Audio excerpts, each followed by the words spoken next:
to Victress FM, brought to you by Victress Entrepreneurs. Here's your host and single mum, entrepreneur and brain injury survivor, Michelle Williams. Hello and welcome back to another episode of Victress FM, where every week I'll be introducing you to inspiring women who have gone after their dreams and refused to give up even in the face of extreme adversity. We'll be diving into her victories and her defeats and discovering the lessons that she's learned along the way, all with the aim of inspiring you to step into your own unique power to create a business and life that you love. This week I was joined by the incredibly inspiring Bridget McKone, who is a mum and serial entrepreneur who built her first business to 6 figures whilst raising her 3 young children.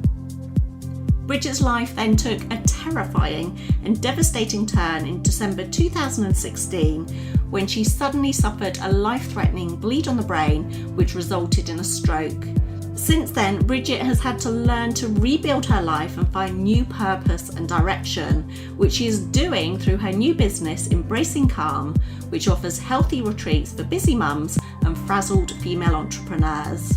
In this episode, we talk about how Bridget turned this dreadful adversity into an opportunity to reframe her life and find new purpose and meaning.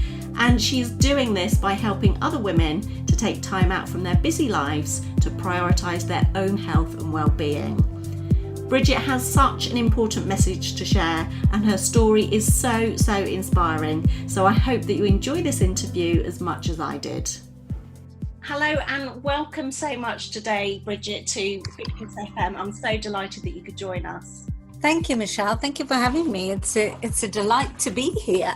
Well, I'm just so excited to have you join me today because obviously I met you a few years ago in Las Vegas at an entrepreneurial summit where we both won awards for female entrepreneurship. And I was so inspired by you then because obviously you built up a really successful 6-figure business whilst being a mum of 3 children. But I know your life has gone on to take quite a drastic turn since then. So I wonder if you wouldn't mind sharing your story a little bit about the 6-figure business that you built up and actually how you did that whilst having 3 children to raise, but also to share your Victress story, which is really the adversity that you've actually gone on to face since then. Okay, yeah, no problem. So yeah, it feels like a complete lifetime ago. It feels like I was a different person then, and I was a different person then. But if I think back to sort of before 2016, so probably about 2011, I was doing work like most entrepreneurs, just from home, literally from my kitchen table, helping out people. I realized I could solve a problem which was working for me to create a business. So I was solving a problem for people who were struggling online. And I started off with just a couple of clients. My first client was my mum, who wanted to support me. And the business just grew through word of mouth, which was great because I never had to do any advertising or marketing. People would ring me and say, oh, my friend was telling me about you. Can you help me too? So that was great. And like I said, I was working from home. Slowly things were getting a bit busier and home life was distracting with the kids around. So I got myself a little office. And actually, on the advice of a friend, I got some help from a student at the local university who was happy to work for free, basically, just to have the experience and be able to put it on her CV. So I had a pair of hands, and I've said this before when people have asked me, how did you build up a business and look after 3 kids? And I always remember I was never afraid of asking for help. So if people came to visit, I would give them a job to do, and people just got used to that because I had twins. My twins are now 7 and my oldest is 10. At one point it was pretty hairy when I had 3 under 3. Yeah. 3 under 3 years old, and that was crazy times. I think it's hard now, and I have to remind myself, remember when you had 3 under 3 and you were building your business. But when people came around to visit the twins, right from when they were newborn babies, I gave them jobs to do, whether it was just saying, do you mind hanging up that washing for me? Or do you mind just running the vacuum cleaner around upstairs? I delegated stuff, and I asked for help, and I wasn't embarrassed to ask for help. I wasn't scared to ask for help. I was quite happy to have the help, and people were happy to help. So that's a big piece of advice for anyone who thinks, how can I do it with having children? Just ask for help. So slowly the business grew, all through word of mouth, and it got to the point that I was working in the evenings and at home on the weekends, and my husband wasn't happy with his job, and it got to the point where the twins were 9 months old and things were getting harder as they were getting more mobile and more vocal, and I said to my husband, do you fancy being the stay-at-home dad, and I'll really work this business and make it grow? And he was quite happy with that. So we took it from there and just ran with it, basically. And I just put the hours in, got my head down, and just worked as hard as I could, to the point where by 2016, when I met you in Las Vegas, I'd grown it to a six-figure business where I was turning over a good 6 figures every single month. I had a bigger office with rent to pay for that office, and I had 3 employees on a salary. So it was quite a big responsibility to make sure that there was enough work coming in to pay those girls, to pay them their salaries so they could support their family, because they had children as well. So it was a big responsibility, and it was pretty scary at times. But we did it, and we grew the business, and I won an award at that conference that we were at, and everything was great. I felt like a success. I didn't have any money worries. Things were good. I was riding the wave of success. More clients were coming in, and it got to the point where I had just over 200 clients on a monthly basis that I was helping with their email marketing. And we had to be very organized. We had elaborate spreadsheets that were all color coordinated with who had to do what, when, and how.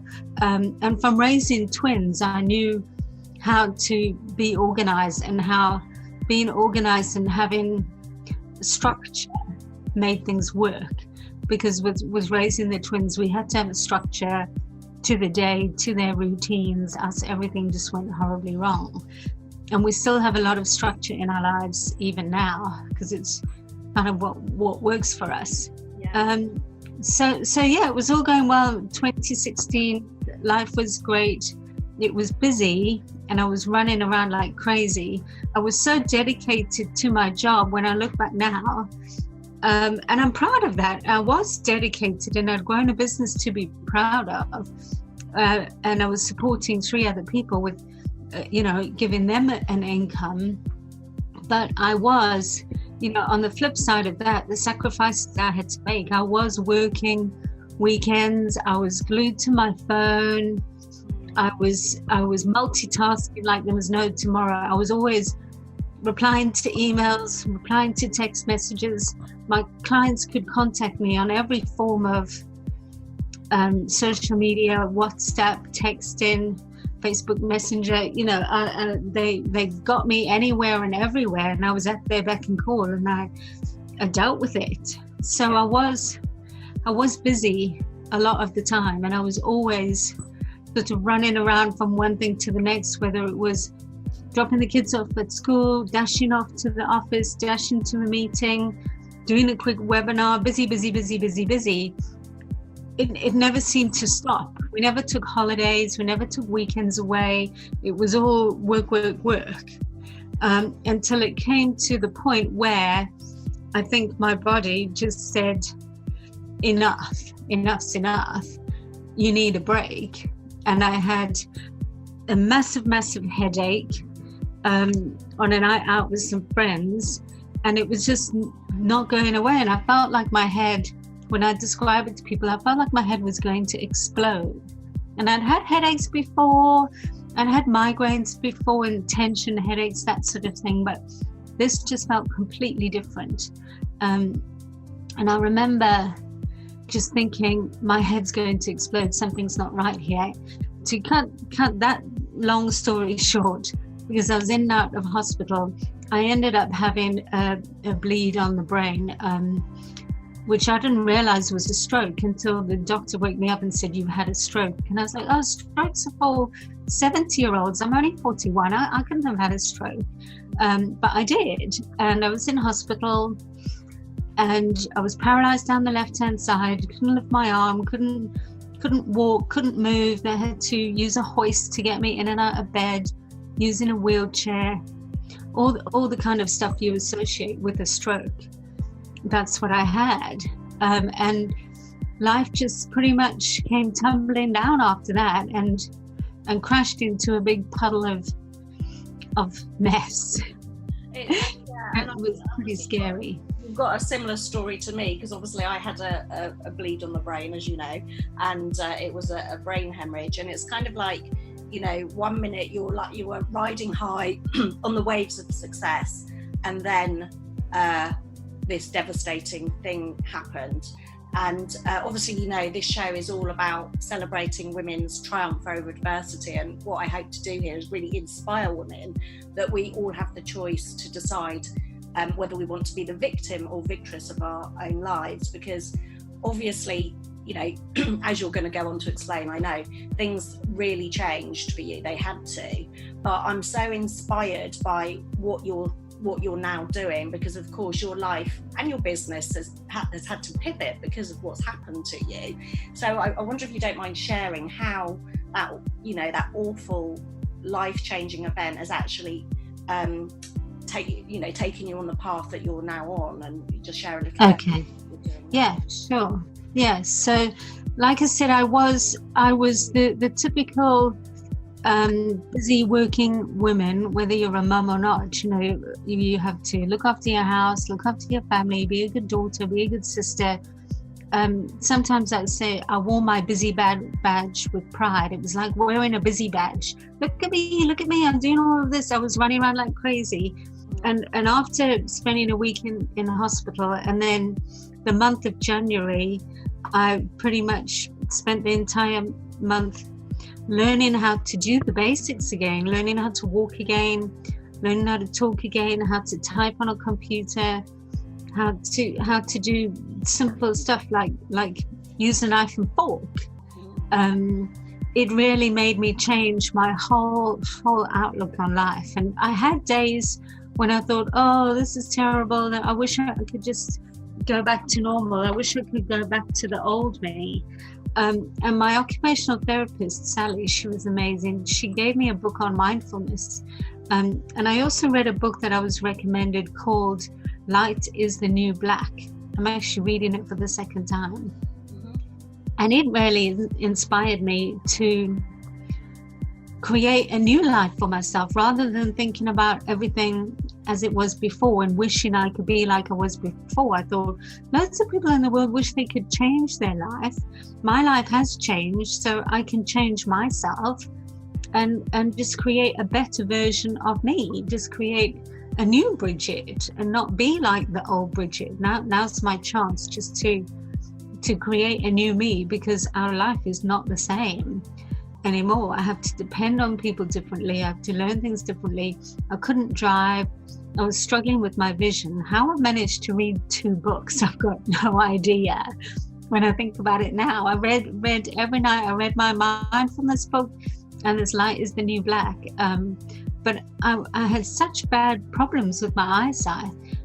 But I did it, and I was just determined I wasn't going to be the victim. When the occupational therapist brought me the Zimmer frame the one day, I said, no, you can take that back. She brought a commode the one day. I said, no, you can take that back. She brought like a little push-along trolley for me to carry cups of tea instead of holding them in my hands. I said, no, you can take that back. I was determined I wasn't going to need that kind of help. I was going to function normally. So a month later, I was back to walking, climbing stairs, doing everything that I did before physically, but mentally I was different, and mentally I'd changed, and I'd learned about mindfulness, which led me down the path of meditation, and my whole outlook on life, including gratitude. I mean, you hear gratitude a lot, and every morning I wake up now and I think of 3 things that I'm grateful for, and I write them down in my gratitude journal. And I couldn't imagine not doing that, but I never ever did that before. I never ever stopped and thought, oh, the sun is shining today, isn't this amazing? I was just so busy with my head down, getting on with life and running this business and being a success, that I wasn't actually living, you know, a good life. It felt like a good life on the outside, you know. Yeah. Materialistically, if you want to think about that. I was going to Las Vegas and I was going to all these meetings, but I wasn't really living a purposeful, meaningful, mindful, just appreciative, grateful life. Yeah. Which I do now, and I can't imagine not living that kind of life. I can't imagine not having a better mindset. I heard it the other day, I think it was you who was telling me about being more present and in the moment. I was always on my phone, I was always taking pictures of the kids, you know, I wasn't present in the moment because I was always thinking about the next thing on my list to do, or how I could have done that better, or I should have done that, or I need to run off to the post office, or I need to do this. I wasn't present. Yeah. In the everyday little things that are so important until they get whipped away from you. You don't realize how important those little things are that we take for granted every day. I absolutely agree, but I think the problem is, I think a lot of us don't. You talk about gratitude, and I think that's so important for everybody, but I think a lot of us, until we have been faced with something so devastating and actually sort of looked death in the eye, we don't necessarily we're not necessarily grateful for the small things that we do have in our life. And I think that certainly for me now, I wake up each morning, I put my feet on the floor, and I feel thankful for life, basically thankful that I'm here, because tomorrow isn't promised, is it? So the fact that we have the gift of life is amazing. The fact that we are here, you're still here in your children's lives. I know when it happened to me, I went from running a successful business to suddenly lying in a hospital bed fearing that I was never going to see my children again. So it kind of puts a new perspective on your life. And I think that, from my point of view, as terrifying as it was, and the struggles that I still have, because we've spoken about this before, about brain injury, although you may recover physically, you're quite often left with cognitive deficits, which they're referred to as like an invisible disability. So I know you struggle with some of the things that I do. So whereas before I could multitask and do any number of tasks and write blog posts and things like that, reading books is a struggle. I've literally only just got back to reading books, but it depends, doesn't it? Because you can have a day where your brain is functioning quite well, and then you can have other days where it's kind of in that thick fog. And you do, yeah. And it's frustrating because I can see it with my family, and even my husband. They look at me and they go, "What's the problem? You're fine. You look normal. You're doing everything that you used to do, looking after the kids, doing the school run and all of that. What's wrong with you?" But it's still in my head. I wake up every day reminding myself, I nearly died. When you're faced with that near-death experience, it does change you, and it changes your outlook on yourself and your purpose and your life. And that's why I mean, it's scary to think that you need to have a near-death experience to make you appreciate life more. I mean, it shouldn't be that way, which is what led me down the path that I'm following now, because I want to help teach other women, not just mums, but other busy women, that it's good. You need to take care of yourself now, and you need to appreciate life now, and not just, live every day as if it's your last, or positive thinking. You hear that branded around everything, but living a more purposeful, mindful, present kind of life. Before you get ill and you're knocked off your feet, and you have a near-death experience, to make you change the way you live your life, I want to teach people how to embrace all of that now, so that they don't need that life-threatening illness to make them change the way that they're approaching life. So I've set up this business running retreats where I can teach people what happened to me, how to recognize the signs of a potential brain bleed, which is what you taught me, the thunderclap headache scenario. But just to teach women how to look after ourselves as women, because we're so busy taking care of everybody else, we leave ourselves off the list of things to do. And if we are on the list of things to do, we're right at the very bottom. And it shouldn't take a big life-changing event to make us start putting ourselves first again, or even in the top 3 of the things to do of the day. So that's what I want to try and teach people. I kind of think I didn't go through that whole life-changing experience to then just go back to how I was before. Work, glued to the laptop, glued to my mobile phone. I didn't go through all of that for something I wanted something good to come out of it. So it feels a bit more like it happened for a reason. It was the universe or God or the powers that be, whatever you believe in, telling me to slow down, to stop, and to live my life with more purpose. And it literally did, because in January, I feel like I just slept for the whole of January, but I know I was doing physio and therapy and stuff, but in between that I was just sleeping, and the stroke caused me to do that. I had to get ill to stop. So I want to try and teach women how to look after themselves before the universe intervenes and physically stops them from running themselves into the ground. I really love that. I love that, we will talk about these retreats that you're doing, but I love what you've just spoken about, that you feel that perhaps this happened for a reason, to to put you on a new path, so you obviously feel quite strongly that this is your purpose now, that you have a message to share with the world and with the women of the world, really, that, because you're absolutely right, as women we put ourselves last on the list, particularly if we're mums, but I think it's so vital, and I've been guilty of this in the past, particularly if you're a mum and you're an entrepreneur, you're just juggling so many plates, but actually not just from a health perspective, but I think we need to take that time out.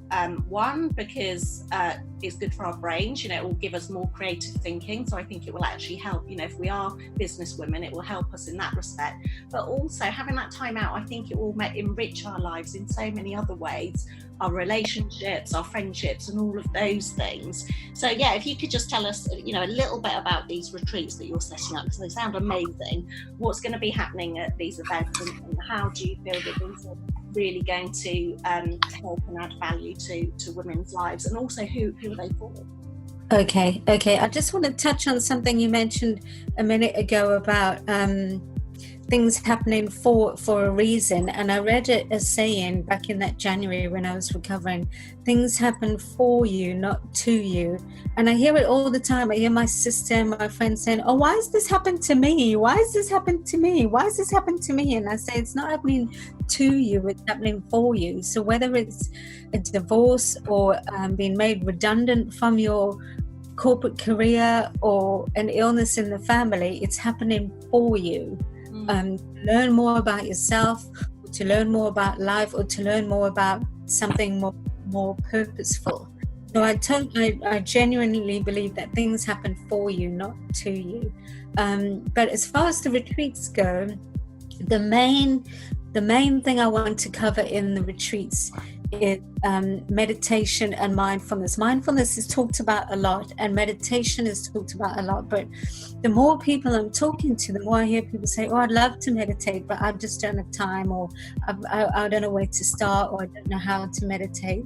A lot of the time it's, I don't have time to meditate, and you only need a couple of minutes. You don't need to meditate for a whole hour, just sitting cross-legged, going and chanting. But every retreat will have that element of meditation in it. I'm not a girly girl, but I'm a type of girly girl who likes a bit of a pamper and a bit of a spa. So I've incorporated within the retreat that there will be an element of spa treatments. So the one that I've got planned for April starts off with a hot tub soak in a hot tub with a glass of Prosecco, as you do. But ladies have been known to have a cup of tea in the hot tub. That's fine too. But Prosecco just kind of unwinds people on a natural, way, as alcohol does. But so a nice soak in the hot tub, get everyone feeling relaxed, and then a couple of spa treatments.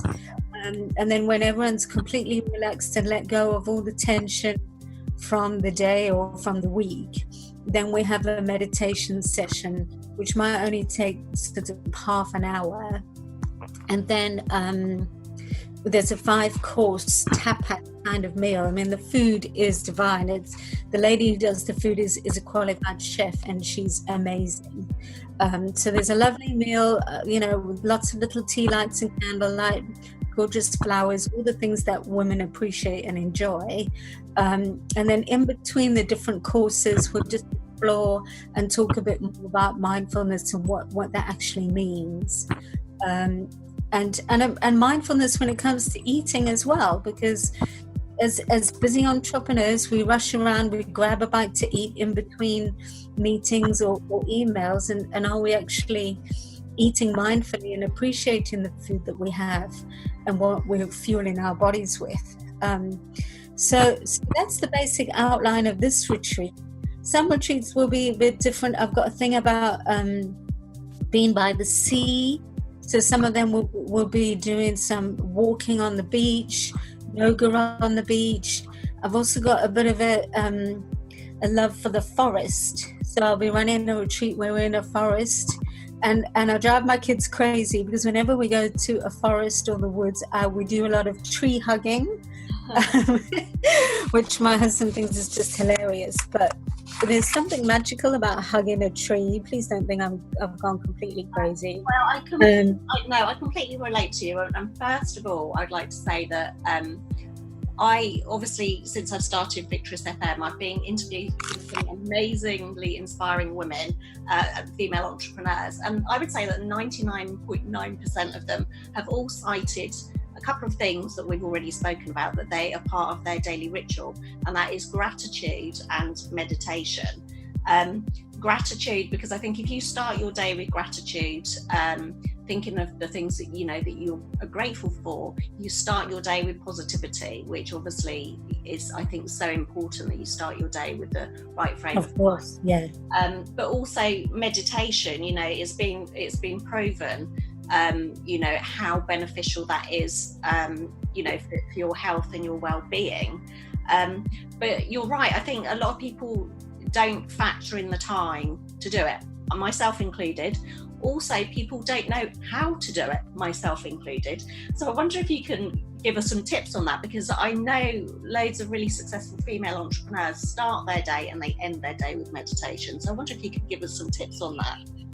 Yeah, okay. Well, I mean, there's no perfect time to do meditation. Some people do it in the morning and then again at 4:00 in the afternoon, or in the morning and then again in the evening before bed. So it's completely flexible with what's going to work for you. There's no right or wrong on what time of the day. But if you can meditate every day, it's good because it's just all good practice. It is a lot of practice, because when you're meditating, your mind can tend to wander, which is perfectly normal. And that's when lots of people think, oh, this is too hard because I'm thinking of what I need to do next. I can't meditate. I just don't know how to do it properly.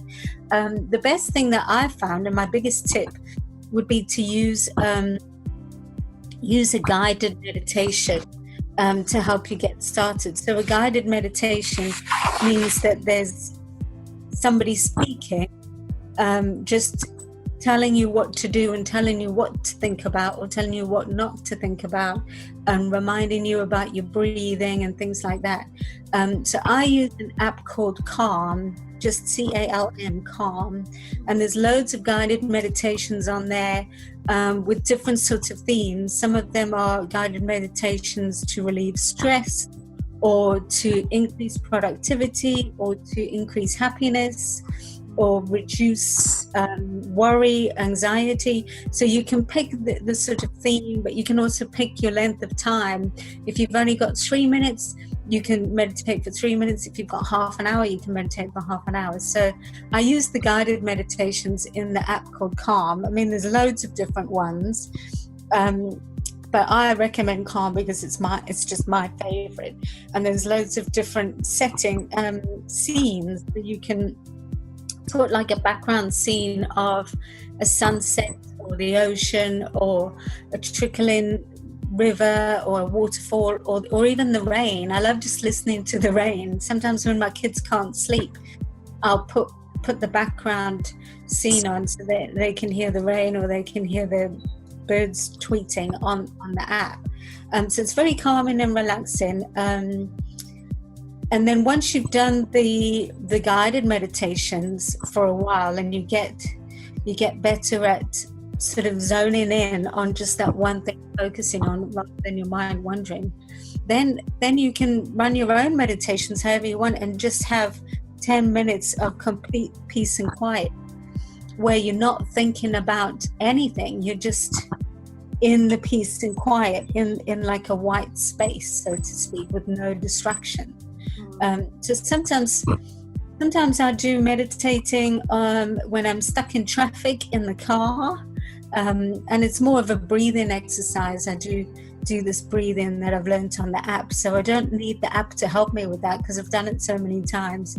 I know how to do the counting for the breathing and holding your breath and breathing in the right way. So I'll do that when I'm in the car, and if I've got 10 minutes before I've got to be somewhere, then sometimes I'll just sit on the floor, or find a spot in the sun in the garden, and just do 10 minutes that way. So it's really the most flexible kind of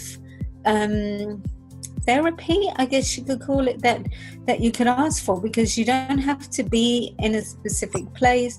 You don't have to have a specific amount of time. You can incorporate it into your daily routine, or you can make changes in your daily routine to fit in the meditation, so that it's always at the same time every day. But it doesn't have to be at the same time every day. Depends on what's going to work for you. Yeah, and I hope that makes sense. Yeah, it does. And what I'm interested in, because I haven't been a meditator, but I'm hearing so much about the importance of it, and so I have downloaded that Calm app as well, Bridget. So I know what you mean about the breathing. It's like a little circle, isn't it? Sort of yes, yes, I love it. Which is great. But if you could, because I'm awful. I'm one of the. I'm like a breath holder. So it's something that I really do want to get into. But I wonder if you can like share what benefits have you like noticed or experienced since you've actually started, meditating in this more mindful. Okay, I find that since meditating and thinking in a more mindful way, when I'm doing my day, it just makes me calmer. I just feel like a calmer person, and I wasn't like a frantically, loud, busy. Well, I was always busy, but I wasn't like a frantic, angry kind of person before I started meditating. But I just find that it makes me calm, and it makes me sort of more empowered to deal with what I need to deal with, or to deal with what's going to happen next. So, you know, if we're having 3 kids, you don't know, the days can get pretty hectic when we come home from school and picking up bags and shoes and coats that they've just flung everywhere. Mummy, what's for tea? Or I did this, or I need to do my homework, or what's for tea? I'm hungry. You know. Yeah. If I've done some meditating that day, I'm just more stronger and calmer, and I guess a little bit more in control of how I'm going to handle different situations, rather than getting stressed by it, or anxious about something, or too relaxed about something. I'm just more in control, more calmer, just take life one step at a time. I don't overthink things. I don't like overplan stuff, and I don't think about, next month we need to remember we've got to book that hotel for that wedding, or next month we've got to remember we've got that thing on. My husband will come home and he's always saying, don't forget we've got to do that and that, and he's talking about the summer, and I'm like, can we just deal with today? Yeah. Can we just, enjoy this evening and the meal we're about to have? I don't want to think about something in 6 months' time. I'm still in today. Yeah. And meditating has made me more aware of today and just being more present in today. I guess it comes back from that whole brain bleed of, you don't know what's going to happen tomorrow. Yeah. You don't know what's going to happen in a week's time, and you can't live your whole life thinking, I might get hit by a bus, or something bad might happen. Good stuff might happen. I might win lottery tomorrow. You don't know what's going to happen. So I live more in the moment of today, in appreciating this moment for what it is, and in a calmer way of getting myself through the day without any and I think also meditation as well, because I think the thing is, we all lead such busy lives, particularly if we're mums and business women. There's so many things we have to hold in our brain. It's so difficult to switch off, and particularly with social media, it's so difficult to switch off. And I think that there's only so much information that our brains can take in, and I think it's so important that we give ourselves that time out, which obviously meditation allows us to do. You talked about tree hugging, being out with nature. That's another thing that I absolutely love, and I think is really important for well-being, mindfulness, and also brain activity. There's lots of research about how good things like meditation, walking, being in nature are for you. But I think that by doing these types of things, it allows you to have that time out and let your brain actually switch off from all the noise that's going on in there. And I think ultimately it will enable you to become a better person, but also, if you're an entrepreneur, a better entrepreneur, because by coming away, then I think you can see more clearly, see the bigger picture, rather than having that feeling of not being able to see the wood for the trees. Would you agree with that? Yes. Oh, I totally agree with that. I do think that it makes you a better person. You mentioned the word noise, and I think that's why I called my business Embracing Calm, and I feel meditating makes me calm, and I love the Calm app. For me, it's all about calm, because I feel like I live in such a noisy world, and my kids are at that young age that they are noisy, and it's not going to be like that forever. But the online noise, the being an adult, don't forget to take the bins out, don't forget to pay the bills, don't forget it's Mother's Day coming up, what are you doing for your mum, all that noise. It's just noise in my head. Like you said, it just causes a bit of brain fog of all this noise, of all the stuff that has to get done and who's going to get it done. That having some time out, just or a bit of calm, peace and quiet, just makes us better people and better entrepreneurs, better wives, sisters, friends. It makes us a more holistic, well-rounded individual. I do do believe that. And being out in nature, I think, is important. Not necessarily tree hugging, but I tell my kids when we go in the garden, I say, take your shoes and socks off. And they looked at me a bit odd. And I was like, take your socks off and feel the grass on your feet.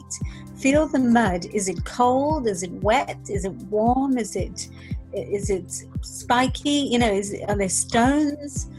Feet, you know, just, we call it grounding. And I've even had my daughter say, Mummy, can we go and do some grounding? And I think, yeah, you know what I mean. And off we go, and we take our shoes and socks off, and we just stand on the grass. And it's such a simple thing, but it's so important just for your mental well-being, just to appreciate those little things, have time in nature, take a few deep breaths in and out, and just I think be more. A lot of us are so disconnected from reality with social media. Oh, yes. Living in the digital world. Obviously, your previous business, you were helping people with digital marketing, email marketing, and like you said, people could contact you at any time. And I think, you know, I don't know from your point of view if I've certainly been. I've certainly done this in the past with my business, the Craft Academy, which is, you know, still going today. But I wanted to offer such good customer service that I would allow people to contact me at any time through any channel. So the problem is we've got Facebook Messenger. Customers, I'd be in bed and suddenly ping, my phone would go in the middle of the night, and I would feel duty bound to answer that. Yes. I don't do it now. I've actually I've set myself strict boundaries as to when it's acceptable to be contacted, you know, and it is down to that sort of office hours thing. But I don't know, is that kind of how you used to operate your life before? Oh, yes, I did. I wanted such great customer service that it wasn't just being contactable all the time. I felt like I had to reply instantly. I felt like I couldn't wait an hour or two or till the next day. If they were online, then I needed to be online and reply straight away. And I know there's going to be people listening to this, Michelle, who will say, well, it's the way that the world is. We can't get rid of social media. We can't get rid of the online noise. We need to have emails. We need to have a laptop and a phone. That's how the world works. Yeah. And it is how the world works, and it is how the world has changed. But if we let all that noise take over our lives, what kind of lives are we living? Well, we've got to have more balance. I know it'll never go away, and I love the online world. I mean, it helped me grow that 6-figure business. Without it, I never would have had that.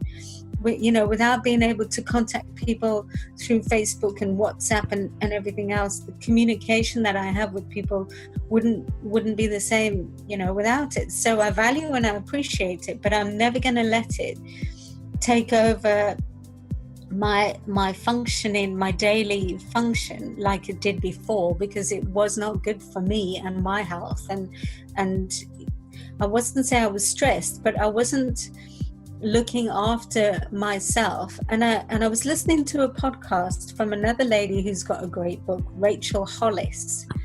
And she was saying in this podcast about self-care and looking after yourself first. And she used this analogy, and she said, by raising the tide, all the boats in the harbour rise. And she was using the analogy that the other boats in the harbour are your family, your business, your hobbies, your children. If you raise your tide, everything else will rise as well. Your business will do better. You'll have more focus at work if you're not self-employed.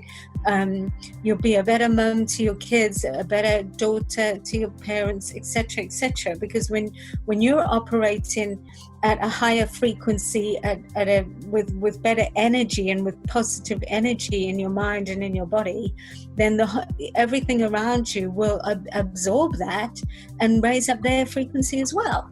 Yeah, I love that. I really love that, and I think it's so true. And because we are living in this world where everybody is so disconnected, I think that it's more important than ever that we do take that time out to, for self-care, meditation, gratitude, walking out in nature. I mean, I've sort of mentioned on this podcast before that I start my day now. I actually wake up an hour earlier and I make sure that I go out for a 3-mile walk with my dog. And I like to do it when the sun's rising. It's a bit similar to what you mentioned. Yeah. Feeling the earth, feeling the grass. I love the feeling of seeing the sunrise and the sunset. Yeah, that's amazing. It does. It makes you feel sort of so grateful and energized as well, doesn't it? Really energized. Yes. So yes. That's kind of one of my kind of daily rituals or routines, which kind of keeps me focused and positive on success. And obviously for you, it's the meditation and the the mindfulness, which, as I said, all of the amazing women that I've been interviewing are talking about this as well. So I think it's so important. One of the questions I was going to ask you was about if there's any books that have really inspired you. Now, you did mention one earlier, and I just wanted to go back to that really to find out a little bit more about that and why that's impacted you so much. I wonder if you can go back over what that. I'm just grabbing it so I can see the author. It's called Light is the New Black. Light, L-I-G-H-T. Mm-hmm. Sorry, I'm just aware of my accent. People might not know what I'm talking about. And it's by a lady called Rebecca Campbell. Huh? And I loved it. And it's aimed at women, and it's all about rising up. And it's all about stepping into your light and being the person that you were meant to be, and stop listening to what others say you should be, or comparing yourself to others and thinking, I should be more like her. You know what it's like with social media. You see what everyone else is doing and it's just a highlight reel. It's not real life, But this book, Light is the New Black, really inspired me to just rise up and do what makes me feel good, rather than just what makes the most money, and to rise up and just have more purpose. Yeah, live life with I loved it. Oh well, I'm going to get that book, Bridget, because it sounds amazing, and I really resonate with that, because I think that there's so many women that are just going through life, and like you say, I think we could conditioned, do well at school, do this, go and get that job, but not actually doing what you want to do. There's so many of us that are chasing something which perhaps isn't really giving us that sense of purpose. And I know you mentioned as well about stepping into your power, and that I'm writing a book at the moment, Finding Your Victress Within, and that's again, I feel like we all have this unique power within us to achieve incredible things, but I think that you have to really try to dig deep and think about, for me it's about serving other people and making other people's lives better, which is obviously what you're doing here with you want to make people's lives, which is the same as me, because I really want to inspire women that whatever adversities we go through, because it doesn't matter who we are, we're all going to go through some form of adversity in our lives, whether that's divorce, a bereavement, poor health or something like that. We all have the choice how we respond to those challenges. And I know we've spoken about this before, because you've talked about how the old Bridget has gone, and and sometimes you felt sad because you wanted that Bridget back, but you could have stayed stuck in that kind of victim mindset, but you chose not to. You chose to find your victress, basically, which is amazing. But how did you do that? It's a really good question. I wish I know like a clear-cut answer. Sometimes I wonder, how did I do that? But I've always had quite a determined nature growing up as a kid. And I just thought, no, I didn't want people to feel sorry for me. That was one thing. Where after I'd had my stroke, I could see people looking at me in the playground when I went along with my dad to pick up the kids. I could see people going, "Oh, shame," and I didn't want people to feel sorry for me. But I just thought, no, I don't want to. I couldn't picture myself accepting that I was going to be in a wheelchair. I guess I wasn't ready to accept that I was going to have this disability and not be able to do what I needed to do for my kids. But I kind of feel like I didn't have a choice. I had to get better. And my kids would have been fine with their dad. Their dad would have looked after them. He would have looked after me. It all would have been fine. But in my head, it wasn't an option to not get better. It wasn't an option to lie around feeling sorry for myself. I had people who needed me. I still had the business with the 3 employees, which is sadly closed down now because we couldn't keep it going. But I still had those ladies that needed me to pay their salary. So I had to get up and show up. Yeah. If not for them, for myself. I was just going to become depressed and never be the same again. You never be the old Bridget or a new Bridget, just be like the worst version of myself. And in my head, that wasn't an option. I had to do something. But I'm looking at it now because I'm on my laptop. The other book that had a huge impact on me, and I want to read it again and make some notes in the sidelines, but it was called Mindfulness, Finding Peace in a Frantic World. Because there's loads of mindfulness books. It's got like the subtitle Finding Peace in a Frantic World by Mark Williams and Danny Penman. And I think it's on Audible as well, because I think my mum made me listen when my eyesight was really bad. I listened to it on my earphones. And I was reading that within the first 2 weeks of having my brain bleed. And so something in there must have made me think, how you think about the situation is going to determine the outcome. And if I think about it on the whole, woe is me, poor old me, the outcome's not going to be, a positive one. I mean, years and years ago, The Secret came out, and that was a whole big thing. What you put out in the universe is what you're going to get back. And something with the mindfulness just made me think, how are you going to think about this? How are you going to approach it? Are you going to approach it with a positive attitude or a negative one? Something in that book must have spoken to me. You could have like really stayed in that victim mindset. Why has this happened to me? I want to go back to running my 6-figure business. But you've actually used it as an opportunity to, as I said in the beginning, to like reframe your life and pivot, reposition, and actually create a business with real purpose and meaning that's going to really help other women, which I just think is amazing. Yeah, that's what I really want. Where before it was all about, I wanted the status, I wanted the awards, I wanted the 6 figures, I wanted the lovely office, I wanted the endless meetings. Now I don't want that. I just want to help people live a better life, and I want to prevent people from going through what I did. You shouldn't have to go through a near-death experience to feel whole again. I want to prevent other people from having to go down that path.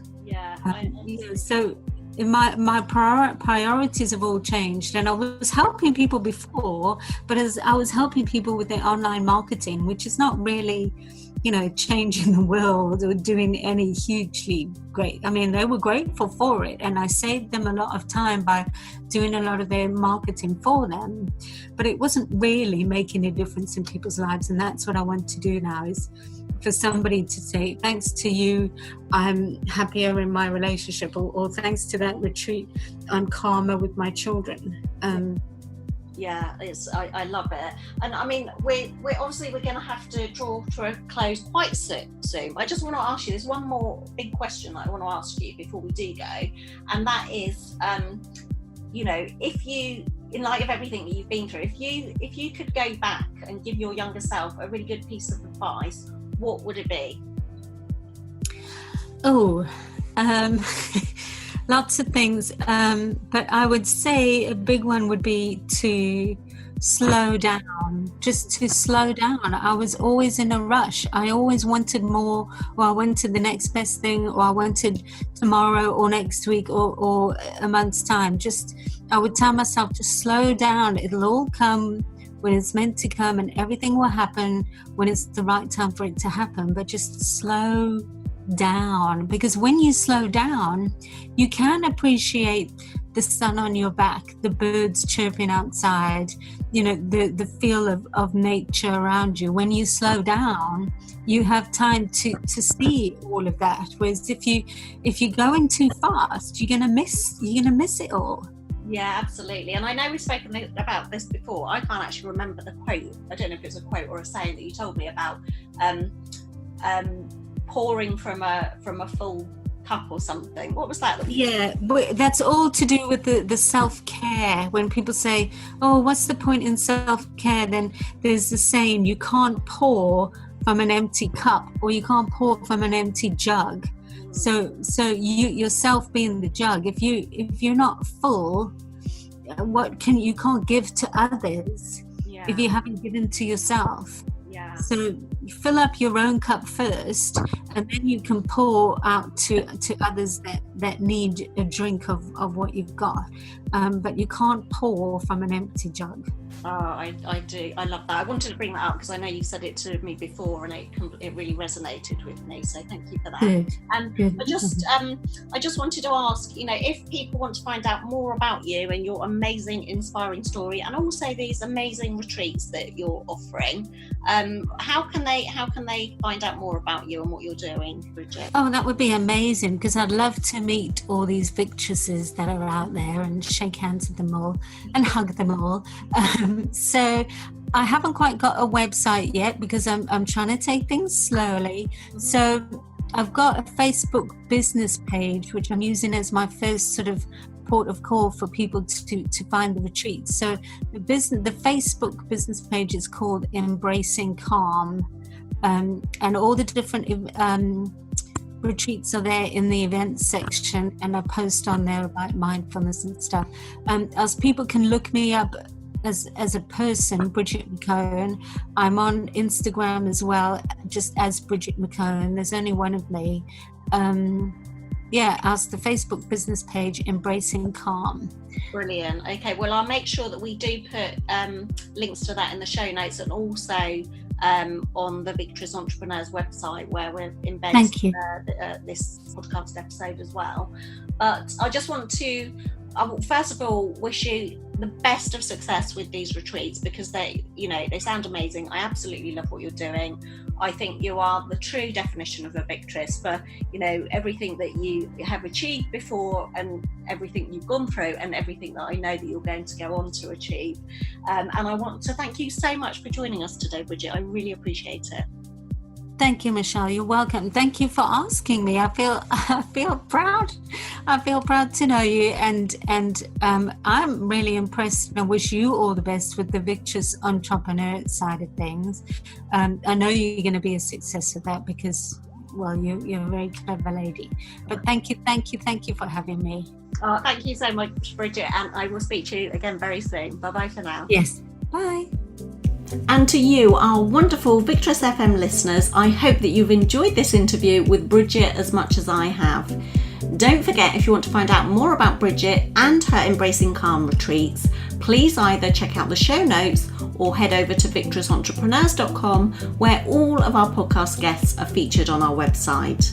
Please also don't forget to subscribe to Victress FM on iTunes or Stitcher to make sure that you don't miss out on another inspiring episode. But until next week, stay victorious. You're listening to Victress FM. Victress Entrepreneurs, for women who are victorious in business and in life.